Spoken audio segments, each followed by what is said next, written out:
Ang kwento ni Tomby.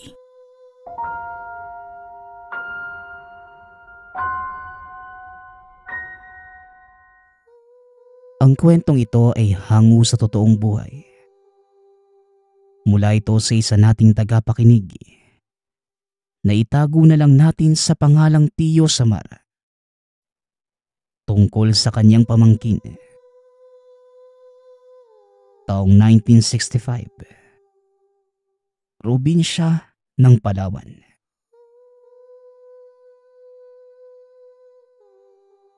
Matagal nang naninirahan sa lugar ng Palawan ang binatang si Lito. Masaganang namumuhay ang buong pamilya dahil sapat lamang o minsan na may sobra pa ang kinikita sa pangingisda katuwang ang ama. Nang mga panahong yun, napakaswerte ng pamilya ni Lito. Dahil sa may mga taga Maynila na umaangkat ng nahuhuling isda. Alauna pa lamang ng madaling araw. Naghahanda na ang mag-ama dahil pagsapit ng 2:00. Nag-uumpisa na ang mga ito sa pangingisda. Sa ganitong oras madalas namamalaot ang mga mangingisda sa lugar. Gawa ng mas maraming nahuhuli. At matatapos ng 5:00 ng umaga. Hindi na nila kailangang dumiretso pa ng palengke. Nag-aantay na lamang sa pampang na dumating ang mga tauhan ng mga nag-aangkat na taga Maynila. Lahat ng mga nahuhuli ay pinapakyaw nito. 4 na beses sa isang linggo kung umangkat ng isda dahil pagawaan ng sardinas ang negosyo ng pinagtatrabahuhan. Tumagal ng halos 2 taon ang ganoong pamumuhay ng pamilya ni Lito. Hanggang sa sumapit ang isang araw. Hindi na nakabalik pa ang mga taga Maynila. Ayon sa sabi-sabi, nalugi na ang negosyo at nahihirapan sa pagbangon kaya naman sa ibang isla na umaangkat. Yung malapit lamang sa Maynila. Hindi naman ito masyadong nagpahirap sa pamilya. Dahil kahit papano'y nakakakain pa ng maayos dahil marami pa rin namang nahuhuli. Isang araw, habang abala sa pagluluto si Lito, may narinig siyang tumatawag mula sa bakuran. Dali-dali naman itong lumabas at naabutan ng ama na kausap ang tiyuhin na si Tiyo Samar. Ganun na lamang ang pagkasabik ng binata na muli itong makausap. Dahil halos 10 taon na ang nakakalipas magmula nang makasama ang tiyuhin. Dahil nanirahan na ito sa kabilang isla. Halos madapa si Lito sa pagtakbo malapitan lamang ang tiyuhin. "Aba Lito, binatang binata ka na. Kamusta? Balita ko, may magandang nobya ka na daw ah." Pabirong wika ni Tiyo Samar. Tumawa na lamang ang binata. Dahil dati pa man, likas na talagang palabiro ang tiyuhin. Niyaya naman ito ng ama na sa loob na ipagpatuloy ang usapan. Naghanda na rin si Lito ng makakain. Para makapagtanghalian dahil malayo pa ang pinanggalingan nito. Habang kumakain ang pamilya, napag-usapan ng tatlo ang naging buhay ni Tiyo Samar sa kabilang isla. Ayon dito, maayos naman ang naging pamumuhay niya doon dahil kakaunti lamang ang mangingisda. At malaya silang makapalaot sa napakalawak na karagatan. Matapos kumain at makapag-usap, minabuti na muna nitong magpahinga habang si Lito naman ang tumapos sa mga gawaing bahay. Pagsapit ng gabi, Matapos makapaghapunan ng pamilya, nagpahangin muna sa bakuran ang magtiyuhin. Kung gusto mo Lito, pwede ka namang sumama sa akin sa Makalawa eh. Magbakasyon ka rin dahil puro ka nalang trabaho. Kahit 1 buwan lang. Wala naman akong kasama doon eh. Wika ni Tio Samar. Dahil sa narinig, nakaramdam ng galak ang binata. Dahil gusto din naman itong makarating sa ibang lugar. Lalo na't kasama ang tiyuhin. Dahil desidido itong sumama. Nang mismong gabing yon ay nagpaalam ito sa ama at pinayagan naman. Hindi nagtagal. Pumasok na rin ang dalawa dahil sa biglang umulan. Kinabukasan, hindi na muna sumama sa pangingista si Lito para samahan ang tiyuhin sa tahanan. Wala namang ibang ginawa ang dalawa kundi magkwentuhan at maghanda na rin ng mga dadalhin sa pag-uwi sa kabilang isla.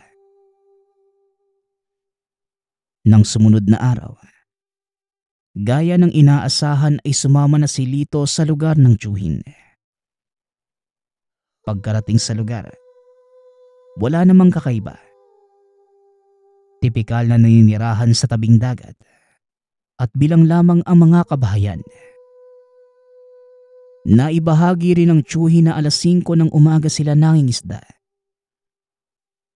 Dahil yon ang tipikal na oras na marami ang lumalabas na huli. Dahil marami na ding alam ang binata patungkol sa paglaot, pinilit nito na 2:00 ng madaling araw ang pinaka-epektibo para mas makarami ng huli. Hindi naman nakipagdebate pa si Tio Samar. Bagkus sinabihan na lamang si Lito na maaari namang yon basta magpaalam muna sa kanya. Sumang-ayon naman ang binata. At nang matapos ang usapan, naglakad-lakad na muna sa lugar para makabisa ang mga nakatira. Bandang 5:00 ng hapon, nagtawag na si Tio Samar para maghapunan. Hindi naman nakakain ng maayos ang binata dahil naninibago pa ito sa lugar. At nang matapos, nagpahinga na ang dalawa. Namangha si Lito dahil napakaagang nakatulog ng tiyo. Gawa ng hindi pa dinadalaw ng antok. Gamit ang nag-iisang lampara ay lumabas ito ng tahanan para maglakad-lakad. Kalmado naman ang dagat ng mga panahong yon. Kaya naupo na lamang sa pampang si Lito para magpahangin. Sa patuloy na pagtanaw sa gitna ng dagat, nalingat ang atensyon niya sa isang lalaking humihingi ng tulong. Dahil wala namang ibang tao ng mga oras na yon, hindi na nagdalawang isip pa ang binata at kaagad na lumangoy papunta sa lalaki. Habang papalapit si Lito, napapansin niya na may napakalakas na enerhiya na tumutulak sa kanya para makalapit sa lalaki. Hindi na ito pinansin pa ng binata, lalo pat nakakatulong naman sa pagpapadali sa paglangoy. Nang akmang hahawakan na sana ang kamay, bigla na lamang siya nitong hinatak pa ilalim. Nakipaglaban pa si Lito, ngunit hindi na nakayanan dahil mahirap huminga sa ilalim at wala nang maaninag. Ang tanging naaalala na lamang ang naramdamang hapdi sa balikat na tila may kumagat na isang napakalaking isda. Sa sunod na pagmulat ni Lito, nasa ilalim na ito ng karagatan, nakakulong sa isang kwadradong pinagtagpi-tagping mga kahoy. Dahil sa ramdam na ang panghihina, nagmasid-masid na lamang ito. Maya-maya pa kinabahan si Lito nang may isang nilalang na lumapit sa kanya. Base sa salaysay ng binata, ang nakita niya ay isang napakalaking isda na may braso at binti ng tao. At ang nagsisilbing kuko, ang mga palikpik ng isda. May buntot din itong napakatulis na bawat bahagi. Samantala, ang buong mukha naman ay parehong-pareho sa itsura ng malalaking isda. Sa paglapit ng nilalang, tinitigan lang naman siya at inabutan ng pagkaing dagat. Sumagi rin sa isipan ng binata kung sa papaanong paraan nakakahinga sa ilalim ng napakatagal na oras. Nagtataka si Lito dahil kahit isa siyang mangingisda, hindi naman dating nakakayanan na tumagal ng ilang oras sa tubig. Hindi nagtagal, umalis na ang nilalang. Wala namang ibang nagawa si Lito kundi titigan na lamang ang mga binigay na pagkain. Dahil hindi niya maaatim na kainin ito. Lalo pat galing sa hindi kilalang nilalang. Ilang oras pa ang lumipas at nanatiling nakakulong si Lito. Sinubukan pa niyang gibain ang pinagkukulungan. Ngunit hindi rin naman nagtagumpay. Dahil napakatigas nito na tila pinagtagpi-tagping bakal. Bago pa man magtakip silim, binuksan na ng nilalang ang selyadong pinto at hinayaang makalabas ang binata. Sa muling pagdilat ng mga mata ni Lito, nasa harap na siya ng isang matandang lalaki at nasa tabi nito si Tio Samar. Kaagad na tinanong kung ano ang nangyari at napakunot na lamang ang noo sa naging sagot ng tiyuhin. Isang taong kang nawala, Lito. Mabuti na lamang at may nakakita sa iyong isang kapitbahay na palutang-lutang sa ibabaw ng tubig. Isang linggo na ang nakakalipas. Kung tatanungin mo kung bakit nandito ka sa ibang tahanan, dahil kinakailangan kitang dalhin kay Tandang Teodoro para muling mabuhay. Pasalamat na nga lang tayo dahil sa may nagmimilagro dito sa lugar. Wika ni Tio Samar. Walang ano-ano eh. Ibinahagi na rin ng matanda kay Lito ang sinapit.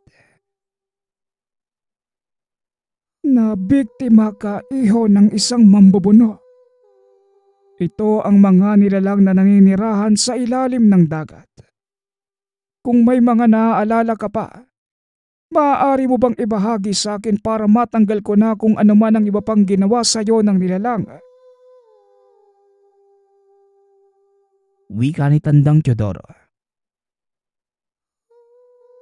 Ilang minutong pinag-isipan ni Lito ang sasabihin. Ngunit wala na itong ibang naalala kundi ang mga pangyayaring nabanggit. Ang buong akala niya, isang araw lang ang tinagal niya sa ilalim ng dagat.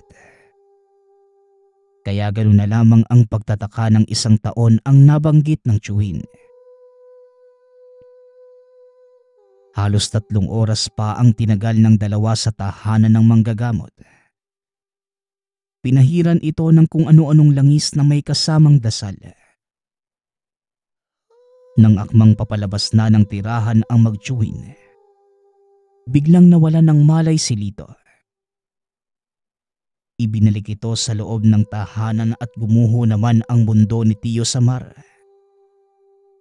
Nang ideklara ng matanda na tuluyan na itong binawian ng buhay. Maaaring ang mambubuno na nakaengkwentro nito ay angka na mga nangunguha na makakasapi. Dahil sa hindi makapaniwala ang tiyuhin, pinaulit itong pinadasalan sa manggagamot. Ngunit hindi na talaga muli pang bumalik ang paghinga nito. At yon ang huling naging alaala ni Lito sa piling ng tiyuhin. Hindi man naging malinaw kung ano talaga ang buong nangyari sa ilalim ng dagat sa loob ng isang taon. Gawa ng limitado lamang ang naaalala ng binata. Nagpasalamat na lamang si Tio Samar dahil nakasama pa ito sa maikling panahon at mapayapang nailibing ang labi. Mabilis na lumaganap ang usap-usapan patungkol sa mga mambubuno. Kaya nagdoble ingat na ang mga mangingisda tuwing namamalaot. May iba sa mga ito na nagbabao na rin ng mga pangontra sa mga nilalang. Magpasa hanggang ngayon, tuwing nag-iisa si Tio Samar, naaalala pa rin niya si Lito at nananatiling palaisipan kung ano talaga ang naging buhay ng pamangkin. Ang kwentong ito ay hango sa totoong buhay. Mula ito sa isa nating tagapakinig na itago na lang natin sa pangalang Isme. Walang eksaktong taon. Probinsya ng Leyte.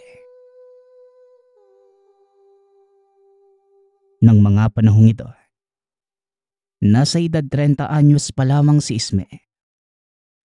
Bagong sama pa lamang na mag-asawa. Napagpasyahan ng mga ito na manirahan sa barangay Ilawod, kung saan halos lahat ng kamag-anak sa pinsan ni Diana ay naroon. Magaan ang pamumuhay ng mag-asawa sa baryo, ngunit ang mga tao tila hindi pangkaraniwan, kahit na ang ilan sa mga ito ay kamag-anak pa ni Diana. Mahal, bakit ganun yung mga kapitbahay natin? Kakaiba yung kinikilos nila eh. Tapos, iba kong makatingin. Akala mo kakainin ka ng buhay sa talim ng pagkakatitig sa'yo. Wika ni Isme. Alam mo, mahal, sa totoo lang ang sabi sa akin noon ni tatay, hindi daw ordinaryong tao ang mga yan. Malayong kamag-anak na din kasi namin. Pero sigurado naman ako na hindi nila tayo gagalawin hanggat wala tayong ginagawang masama sa kanila. Tugon ni Diana. Gabi-gabing naririnig ng mag-asawa ang mga kakaibang tunog sa paligid. Ang iba, uni ng mga mababangis na hayop na wala naman sa tuwing sasapit ang umaga. Kadalasan baboy ramo, lobo, at iba't ibang huni ng ibon ang kanilang naririnig. Kaya naman, binabalot ng takot ang bawat gabi na nagdaan sa kanila. Minsan pa, ninais na lamang ni Isme na umalis na sa lugar. Pero sinabi ni Diana na wala na silang lilipatan pang lupa at nasa baryo Ilawod na din ang kanilang hanap buhay. Hindi naglaon. Nasanay na lamang si Isme sa mga kakaibang tunog. Kadalasan ay nagiging pampatulog na lamang niya ito. Sa paglipas ng mga araw, natutunan ni Isme na makipagkaibigan sa kanilang mga kabaryo. Ngunit kabilin-bilinan sa kanya ng asawa. Huwag siyang kakain o iinom kasama ang kanilang mga kabaryo. Kahit kamag-anak pa niya ito. Bilang pag-iingat at baka mayanggaw ang asawa. Nang magdalang tao si Diana, minabuti nito na lumuwas muna ng Maynila. Bumalik na lamang ito noong 5 taon na ang anak. Naging malungkot si Isme nang umalis ang asawa at nag-iisa lamang siya sa tahanan. Nakaramdam pa ng takot si Isme sa pag-iisip na baka kainin siya ng mga kabaryo. Lalo na't wala ang asawa. Kaya natuto si Isme ng mga bagay na pangontra sa mga aswang. Lumipas ang 5 taon. Bumalik ang asawa. Malaki na ang pinagbago ni Isme. Ang dating matatakutin ay naging matapang. Hanggang sa isang araw, naimbitahan si Isme na dumalo sa piyestahan sa kabilang baryo. Hindi naman nagdalawang isip si Isme at kagad itong pumayag. Dali-dali naman itong nagpaalam sa asawa. Mahal, makikipag-inuman lang sana ako dun sa kabilang baryo. Babalik din ako kaagad bago gumabi. Wika ni Isme. Sige, basta huwag ka magpapakalasing ha. Magdala ka ng kahit anong panlaban. Alam mo naman, delikado dito sa baryo kapag paggabi na. Wika ni Diana. Tumango naman si Isme. Umalis na ito ng tahanan. Nakipag-inuman ito sa karatig baryo na tawid lamang. Matapos yon, kagad ding umuwi si Isme. Alas 5 pa lamang ng hapon ng mga oras na yon, kaya maliwanag pa. Habang naglalakad, pasipul-sipul pa si Isme nang bigla nilang nakakita kung paano kainin ng isang mabangis na hayop ang babae. Mabilis na tumakbo si Isme palayo sa lugar na para bang walang nakita. Pag-uwi sa bahay ay pawis na pawis ito. Namumutla ang itsura. Mahal, umalis na tayo dito. Delikado na tayo eh. Nakita ko kung paano pinatay nung aswang yung babae. Wika ni Isme.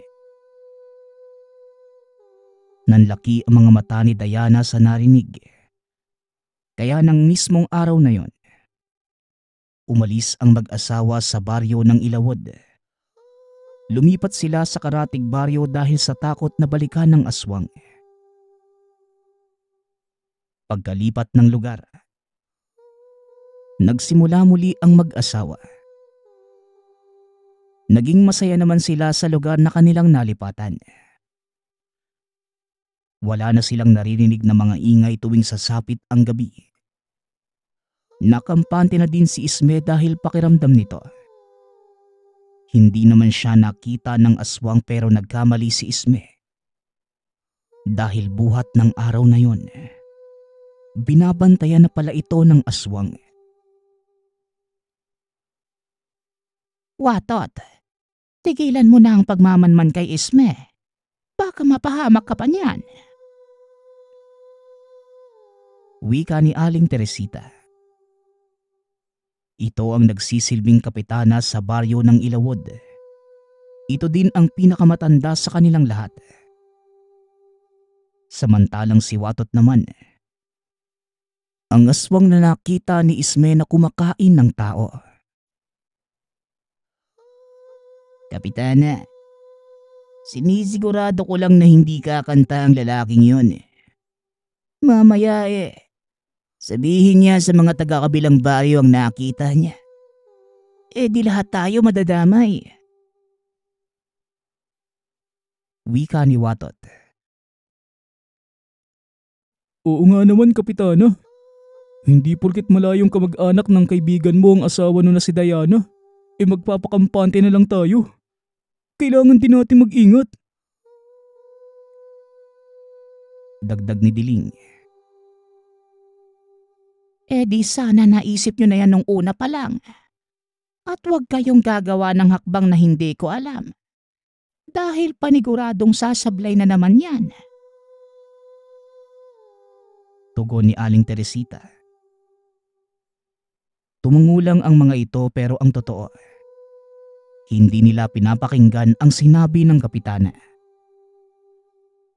Matapos ang pag-uusap na yon, umalis na ang kapitana. Doon sinimula ng dalawa ang pagpaplano sa mag-asawa. Sasama ka ba, Diling? Sakto at buntis ang asawa ni Isme. Makakatikim tayo ng karne at sariwang dugo ng tao. Wika ni Watot. Aba oo naman, sasama ako. Pagkain yan eh. Pero hindi ba tayo mapapahamak sa gagawin natin? Tugon ni Diling. Siyempre hindi. Kung hindi tayo magpapahuli at mag-iiwan ng bakas kagaya ng dati. Muling wika ni Watot. Matapos magplano, umuwi na ang dalawa. Pagsapit ng hating gabi, umalis na ang mga ito at pumunta sa bahay nila Isme. Kaagad nag-abang si Diling sa bubong. Habang si Watot naman, ito ang nagsilbing tagamasid sa paligid. Nang araw na yun ay wala si Isme sa tahanan. Nagtrabaho ito sa bayan upang may pandagdag sa panggasto sa panganganak ng asawa. Ngunit hindi niya alam na may nagbabadya na palang panganib sa mag-ina. Sa kalagitnaan ng gabi, nakabantay si Diling at Watot habang mahimbing na natutulog ang mga tao. Nang makahanap ng tiyempo, dali-daling pumasok ang dalawa sa tahanan. At walang awang pinatay ang mag-ina. Sinubukan pa ng buntis na humingi ng tulong at iligtas ang anak. Ngunit sadyang malakas ang dalawa.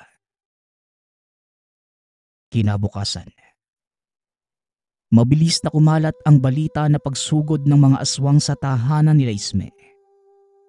Ngunit ang balita ay hindi pa nakakarating sa kanya.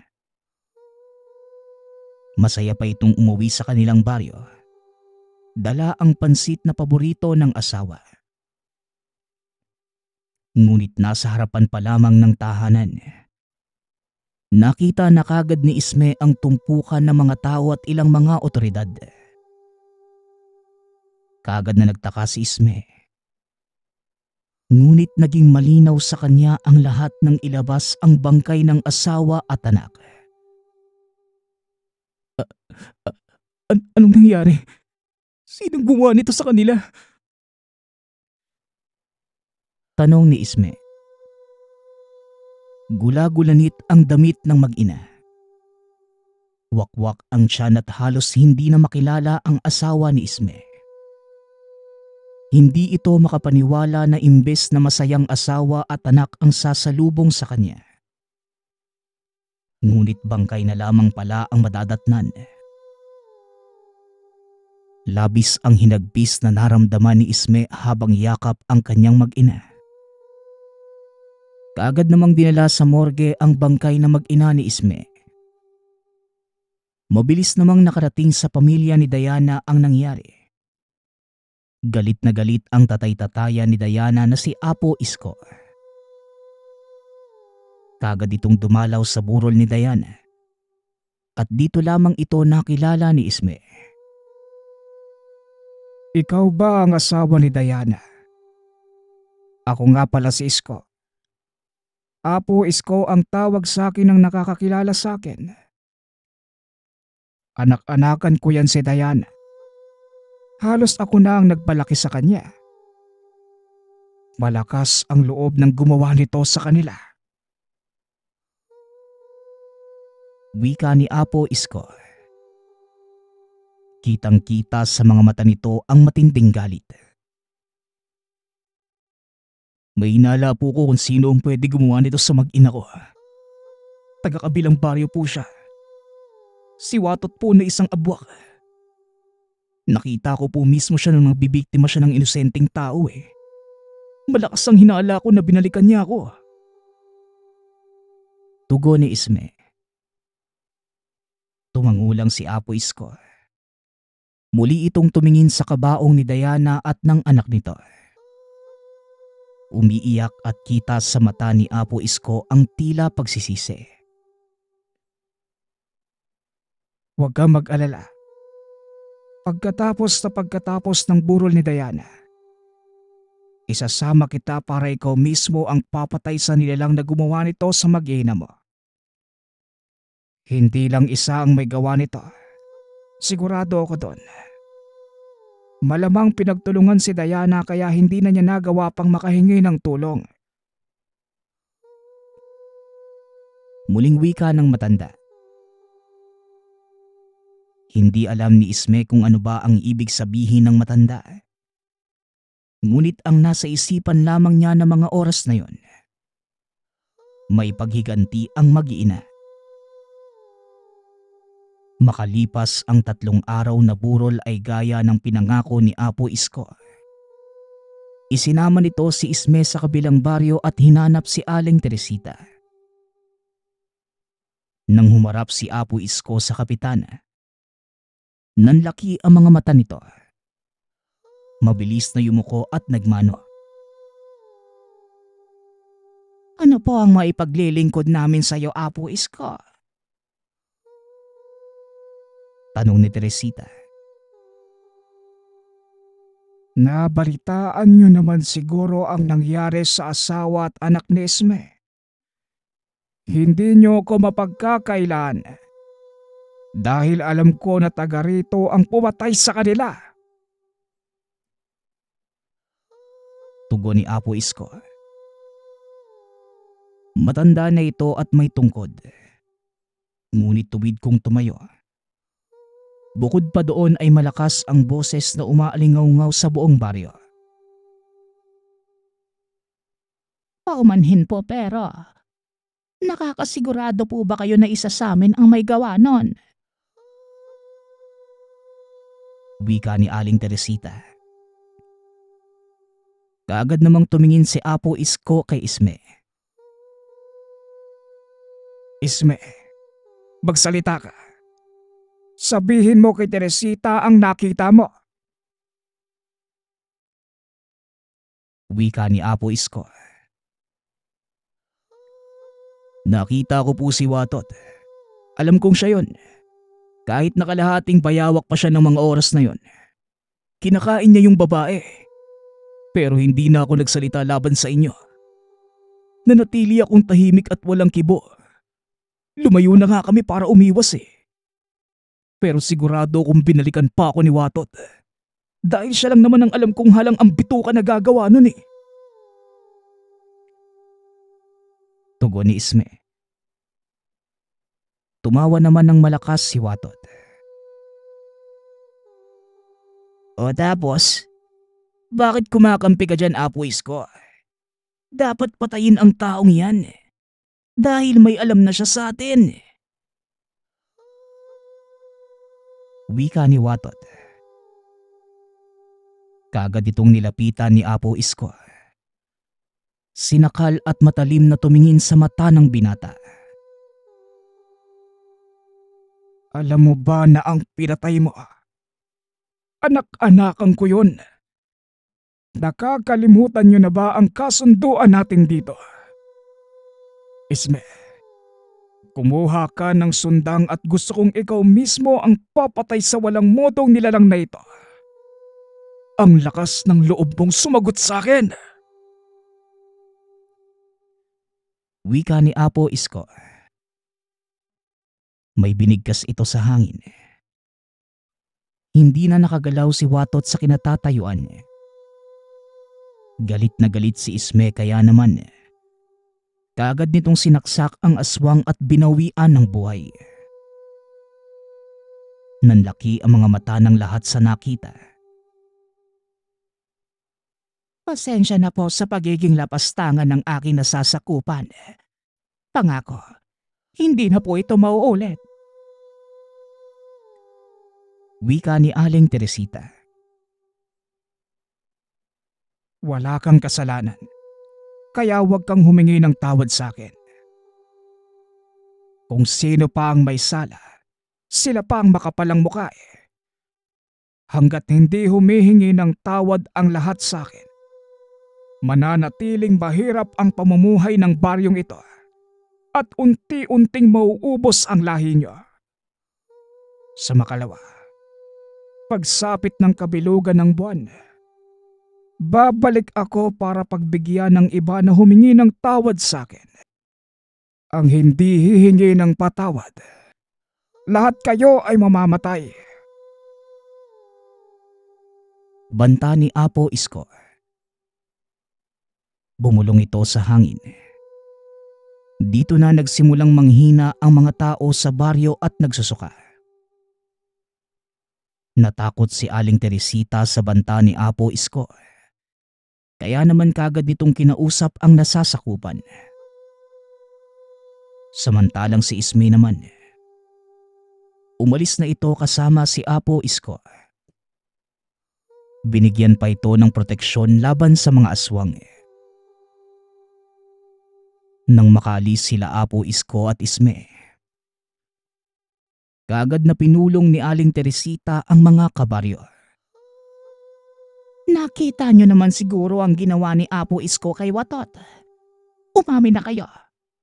Sino ang kasama ni Watot sa pagpatay sa asawa ni Isme? Tanong ni Aling Teresita. Kaagad namang nagsalita si Diling.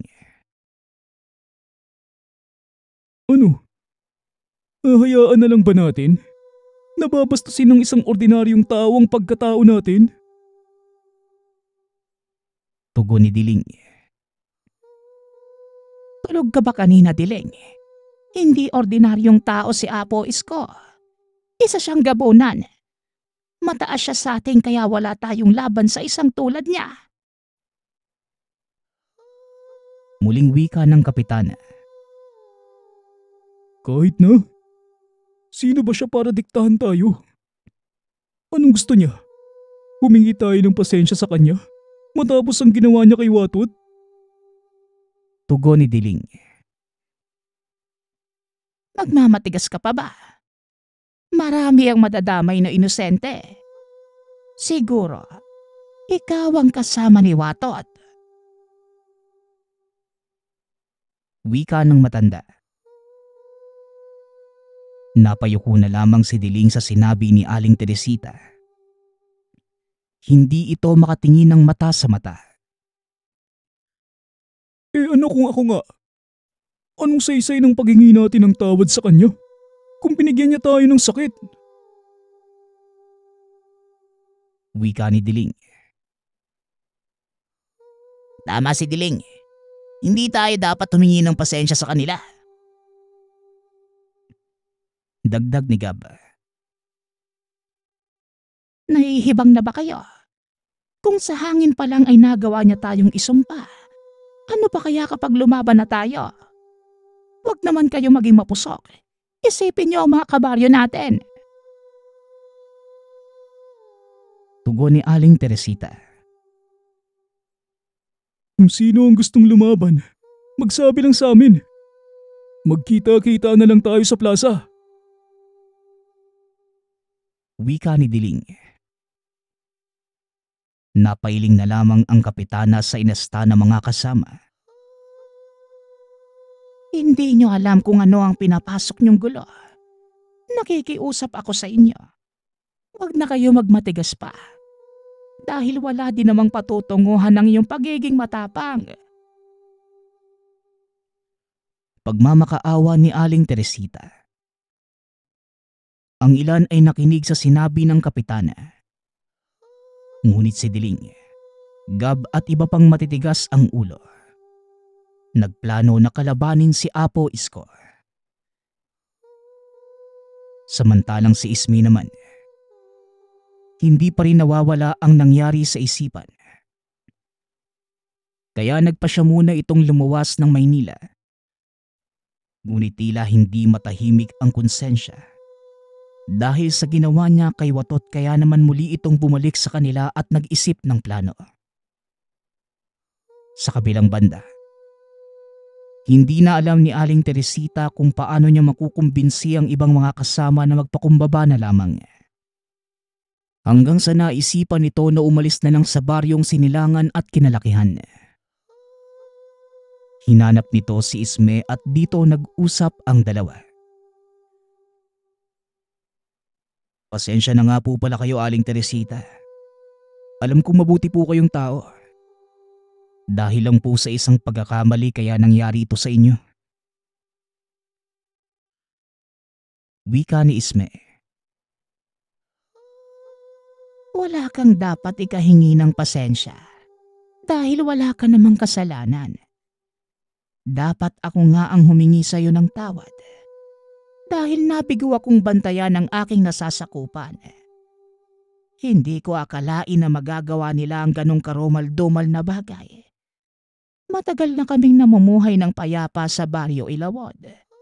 Pero ngayon lang nangyari ito sa hinaba-haba ng panahon. Tugon ni Aling Teresita. Bakit po kailangan umalis pa kayo sa baryo? Paano na po kayo niyan? Paano na po yung nasasakupan niyo? Tanong ni Isme. Nagbigay ng sumpa si Apo Isko sa aming mga aswang.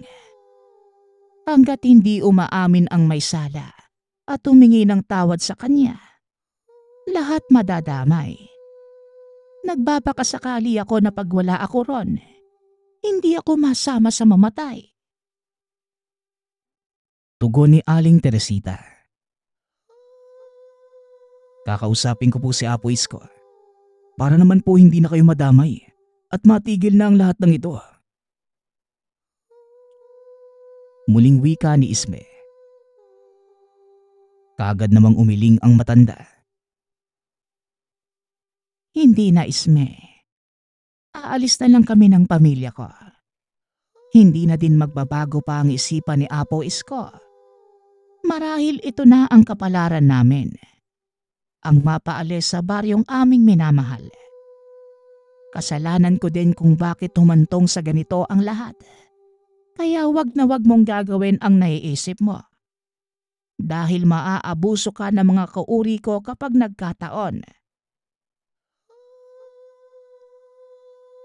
Tugon ni Aling Teresita. Narinig ni Apo Isko ang pag-uusap ng dalawa.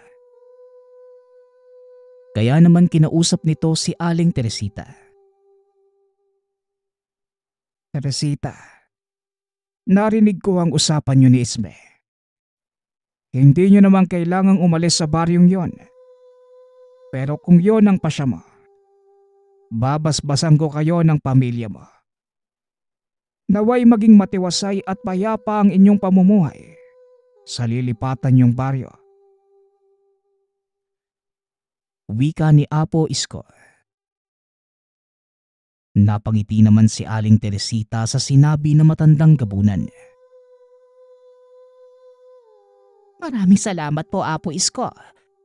Tatanawin ko pong malaking utang na loob ang basbas at pahintulot ninyo.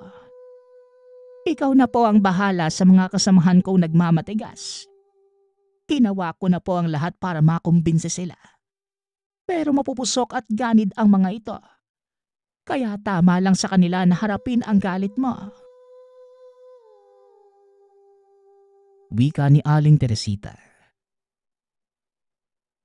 Umalis na kayo sa baryo habang hindi pa ako nagbabalik ng sa ganon. Hindi mo masaksihan ang pagpapahirap na gagawin ko sa kanila. Wika ni Apo Isko. Nang mismong araw na yon, umalis nga ang pamilya ni Aling Teresita. Nagsialisan din ng ibang ayaw madamay pa sa gulo. Samantalang natira naman sa baryo ang mga mapupusok at ganid. Hindi sila nakinig sa mga babala at payo na sinabi sa kanila ng kapitana. Sige, umalis na kayo dito mga duwag. Isang matanda lang kinakatakutan na nila. Bakit tayo buhay pa? Mahihina lang ang namamatay. Hindi ako naniniwala sa sinasabi ni Aling Teresita. Masyado lang siyang matatakutin. Akala mo naman, ikakamatay nila ang pagsusuka. Pweh! Wika ni Diling. Paano kung tama si Aling Teresita? Siya ang pinakamalakas sa atin pero nabahag ang buntot niya.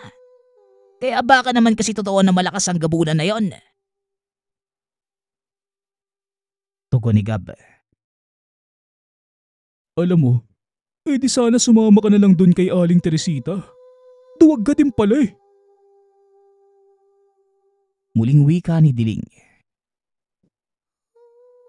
Hindi ako duwag eh. Napapaisip lang ako. Kaya wag mo kong insultuhin. Wika ni Gab. Puminahon naman si Diling at matapos ang pag-uusap na yon, bumuo na ng plano ang mga ito. Nagkasiyahan pa sila at kitang-kita yon ni Isme. Grabe na ang mga aswang na to. Imbis na matakot at humingi ng tawad, nagawa pa nilang magsaya. Wika ni Isme sa sarili. Bigla namang sumulpot sa tabi ni Isme si Apo Isko.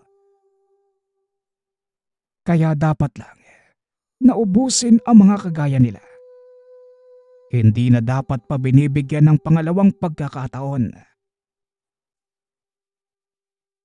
Tugon ni Apo Isko. Apo Isko, ang sabi po nila Diling, isa ka daw pong gabunan. Ibig sabihin, kauri mo sila. Bakit mas pinapaboran mo po ang mga tao kaysa sa mga kalahi mo? Tanong ni Isme. Kung ano ang tama, yon ang kinakampihan ko, Isme. Gaya nyo ay may pamilya din ako. Nagmamahal, nasasaktan, umiiyak tulad din kami ng mga ordinaryong tao. May kaibahan nga lang dahil iniisip ng iba ay salot kami. Kaya naman, mas pinipili kong gumawa ng mabuti sa kapwa. Para kahit papano, mabago ang takbo ng aming buhay. Pero sadyang may mga ilan talaga na likas ng masama. Bukas pagsapit ng gabi, babaluti ng kadiliman ang baryong yan. Lahat ng natitira, maglalaho na lamang na parang bula. Tugon ni Apo Isko. Paano naman po yung mga inosente? Madadamay po sila kahit na walang kinalaman sa nangyari. Wika ni Isme. Lahat ng mga hindi normal na tao ang magdudusa. At yung ibang hihingi ng tawad sa akin, pagbibigyan ko sila. Sa ngayon, Isme, magpahinga ka na muna. Tandaan mong nasa paligid lang ako at nagmamasid. Kaya wala kang dapat ipangamba. Tugon ni Apo Isko. Matapos sabihin ang mga katagang yun, naglaho ito na parabang bula sa paningin ni Isme. Napakura pa ito. Ngunit wala na talaga sa tabi niya si Apo Isko. Kinabukasan, nagpatuloy lamang sa kasiyahan sila Diling at kahit natatakot si Isme. Sinubukan niyang pigilan ang mga dating kabaryo kahit alam niyang delikado. Humihingi ako ng pasensya sa nagawa ko sa kasamahan niyo. Nandito ako para balaan kayong lahat. Kaya naman habang may oras pa, humingi na kayo ng tawad. Babala ni Isme. Alam mo ba na ngayon mismo, pwede ka na naming patayin. Ang lakas din ng loob mo na magpakita pa dito sa kabila na nangyari sa asawa at anak mo, no? Tugon ni Diling. Nagulat naman si Isme sa sinabi nito. O ikaw siguro ang kasabwat ni Watot, ano? Kaya pala ang lakas ng loob mo ngalang hiya ka. Wika ni Isme. Sinubukan na hawakan ni Gab si Isme. Ngunit tila nasunog lamang ang palad ng aswang. Pasalamat ka. Protektado ka ng kung sino. Umalis ka na dito bago pa mangdilim ang paningin namin sa'yo. Wika ni Gab. Matigas talaga kayo. Wala na ako magagawa. Tama lang siguro sa inyo na danasin ang init ng galit ni Apo Isko nang matuto kayo sa kabilang buhay. Wika ni Isme. Umalis na ito sa lugar. Nagpunta si Isme sa puntod ng asawa't anak. Umiiyak ito habang nakaluhod. Sobrang bigat ng pakiramdam ni Isme. Nais na lamang niyang sumunod sa pamilya ngunit may takot ito sa Diyos. Napadasal na lamang ang binata na sana matapos na ang lahat ng nangyayari. Gabi na nang umuwi si Isme sa tahanan. Inaalala ang masasayang sandali kasama ang asawa't anak.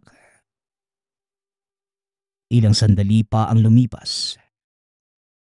Narinig ni Isme ang tila hiyawan sa kabilang baryo kaya naman kagad itong lumabas ng tahanan.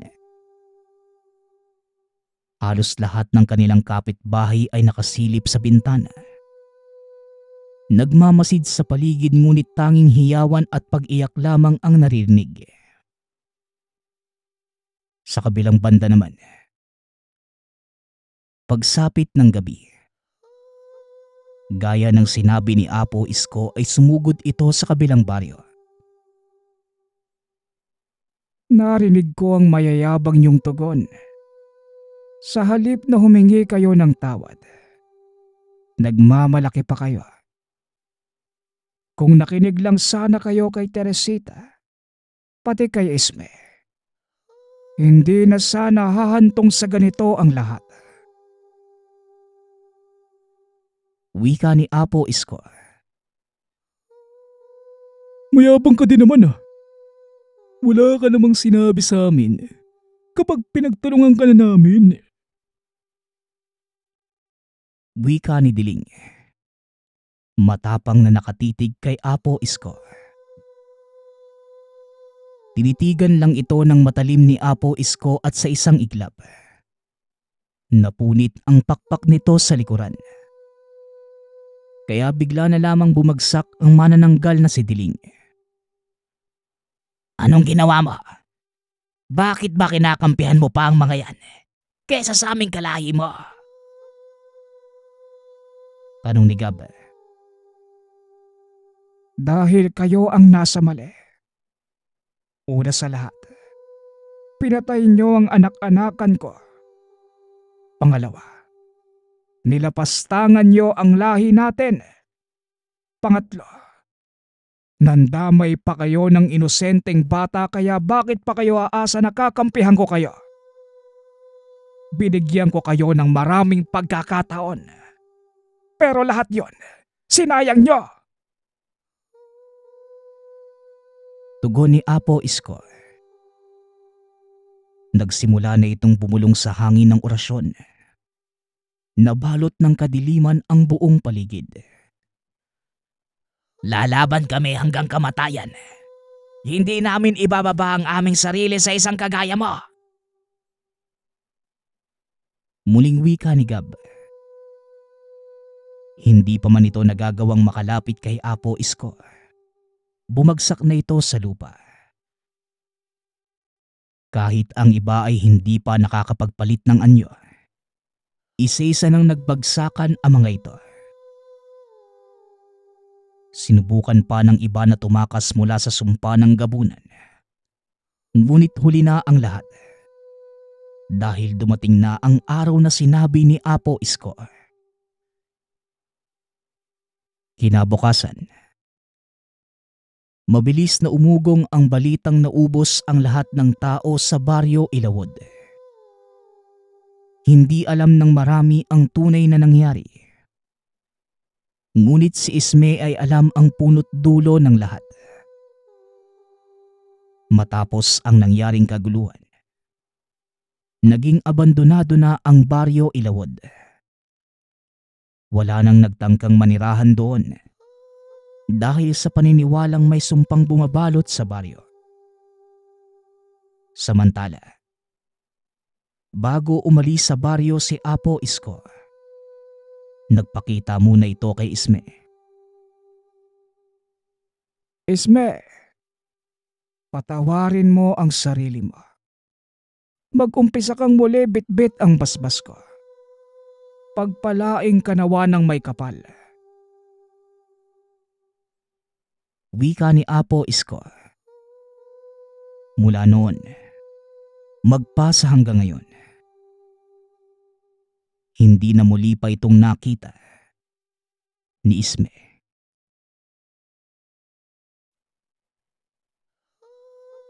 Ang kwentong ito ay hango sa totoong buhay. Mula ito sa isa nating tagapakinig na itago na lang natin sa pangalang Ople. Taong 1965, probinsya ng Iloilo. Nang mga panahong ito, kasalukuyang abala si Ople sa pag-iimpake ng mga damit. Sumama siya sa isang grupo ng matatanda na nagdadasal sa bawat pamilya ng kada baryo. Bago sumapit ang Semana Santa, ito ang paunang paghahanda sa pagdating ng Sagradong Linggo. Kaya naman 6:00 pa lamang ng gabi, matapos makapagayos, kaagad nang natulog ang binatang si Ople. Nang sumunod na araw, maaga itong pumunta sa tahanan ng isang matanda na tinatawag na karostiko. Ito ang pinuno ng grupo na siyang nagikayat kay Ople. Nakita ng matanda ang binata noong isang araw. Dahil mag-isa lamang naninirahan si Ople, pumunta ito sa ilog na malapit sa tahanan ni karostiko para tumambay. Sa pagpapalipas ng oras, napansin siya ng matanda at kinausap. Kaagad na nabanggit ang patungkol sa pinamumunuang grupo at nilahad ang kanilang ginagawa.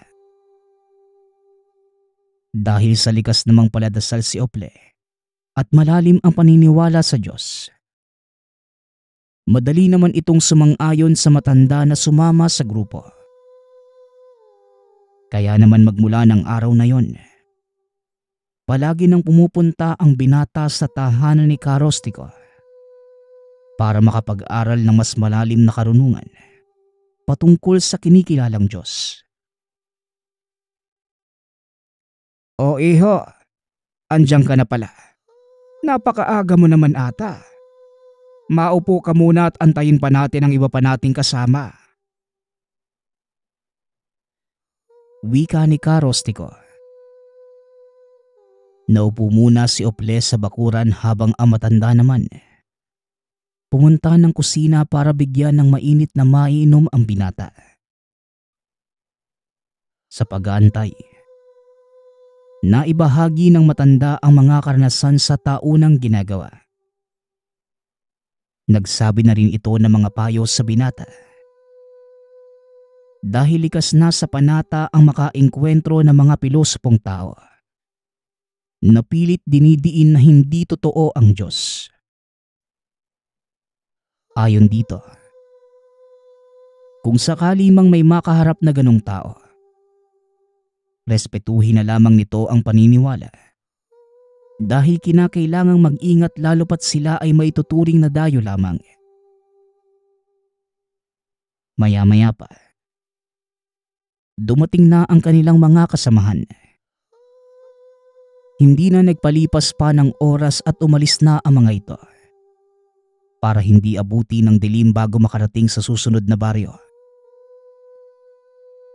2:00 ng hapon nang mag-umpisang magbahay-bahay ang grupo. Dahil ito pa lamang ang unang beses na nakasama ni Ople sa ganitong panata, pinagmasdan muna niya ang ginagawa ng matatanda. Sa kada bahay na mapupuntahan, kumakatok ang mga ito at binabahagi ang misyon. Sa tuwing pumapayag ang padre de pamilya o kung sino mang nasusunod sa tahanan, kaagad silang nagdarasal at kapag natapos, Naglalagay ng krus sa pinto bilang tanda na handa na sa darating na Semana Santa. Hanggang sa sumapit ang takip silim, naging abala ang grupo sa paglilibot sa lugar. Hindi nagtagal ay nagpasya na si Karostiko na magpahinga dahil sa maaga pang pupunta sa susunod na baryo. Natulog ang grupo sa tahanan ng kapitan ng barangay. Wala namang naging problema dahil likas namang mababait ang mga tao sa lugar. At sa katunayan, ni isa sa mga ito, walang tumanggi sa pag-aalok ng libreng dasal ng grupo.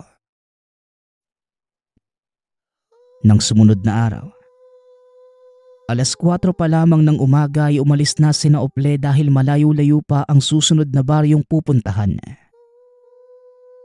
Bukod sa nasa bundok, may dadaanan pa silang mga ilog na lumalalim pagsapit ng hapon. Habang naglalakad ang grupo, puro usapan at tawanan lamang ang kanilang ginagawa para magkaroon ng ingay ang nakakabinging kapaligiran. Pagkarating sa lugar, ganun na lamang ang pagtataka ni Ople dahil ni isa sa mga nakatira. Walang sumalubong sa kanila. Imbes na tanungin ang mga nakakakita, karamihan sa mga ito ay pumapasok pa ng tahanan at batid sa mga mukha ang takot.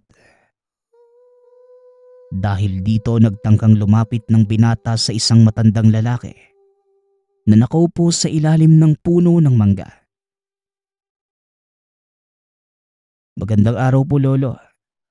Pasensya na po sa istorbo ah. Itatanong ko lang po sana kung ano po ang meron sa lugar na ito. Napapansin ko po kasi parang iwas na iwas sa amin yung mga tao. Gusto lang po sana naming mag-alay ng dasal sa bawat tahanan. Bilang proteksyon na rin po sana sa buong pamilya." Tanong ni Ople. Naiintindihan ko ang inyong pakay, iho.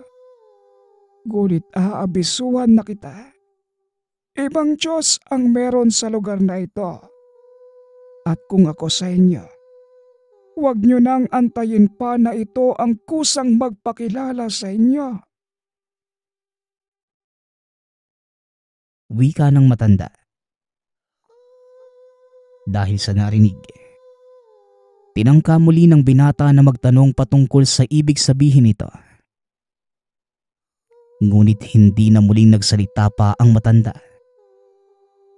Nang mapansin ni Ople na hindi na ito interesado, nagpasalamat na lamang ang binata at hinanap si Karostiko para ibalita ang nalaman. Sa paghahanap, naabutan nito si Karostiko na nakikipag-usap sa isang lalaki. Dahil mukhang seryoso ang dalawa, hindi na muna lumapit pa ang binata at maya-maya pa ay pumasok ang dalawa sa loob ng tahanan. Nag-antay ng halos 1 oras si Ople bago muling lumabas ang matanda. Kaagad naman itong sinalubong ni Ople at nilahad ang mga nalaman. Huwag kang mag-alala, iho. Dahil may matutuluyan na tayo mamayang gabi. Ayon kay Romeo ligtas naman sa lugar kaso nga lang, hindi masyadong kinikilala ng mga tao ang Diyos dahil wala namang pari na nananatili sa lugar. Hayaan mong tayo ang magpalaganap ng salita ng Diyos sa kanila. Bukas na bukas, mag-oorganisa ng pagpupulong si Romeo para matulungan tayo. Wika ni Karostiko. Kahit nararamdaman ni Ople na totoo ang sinasabi ng matandang kausap kanina, sumang-ayon na lamang ito dahil si Karostiko pa rin ang masusunod na mga oras na yon. Dahil siya ang pinuno ng grupo. Sa buong maghapon, nanatili lamang sila sa tahanan ni Romeo. Dito na nag-usap-usap ang lahat sa kung papaano titipunin ang mga tao dahil karamihan sa mga ito abala sa bukid tuwing umaga. Nang matapos, wala na ding pinagkaabalahan pa si Ople kundi makipag-usap na lamang kung kani-kanino para naman kahit papano dahan-dahang maibahagi sa tao ang misyon. Hanggang sa sumapit ang 7:00 ng gabi. Habang kumakain ang grupo kasama si Romeo, may isang lalaki na dumating at nakisalo sa pagkain. Kaagad namang binahagi ni Karostico ang patungkol sa isasagawang misyon. Ngunit napansin ni Ople na tila nag-iiba ang reaksyon ng lalaki sa tuwing nababanggit ang salitang Diyos. Maaari ko bang malaman ang pangalan mo, iho? Nararamdaman kong interesado ka rin sa mga salita ng Diyos. Kaya nandito ka sa tahanan. Wika ni Karostico.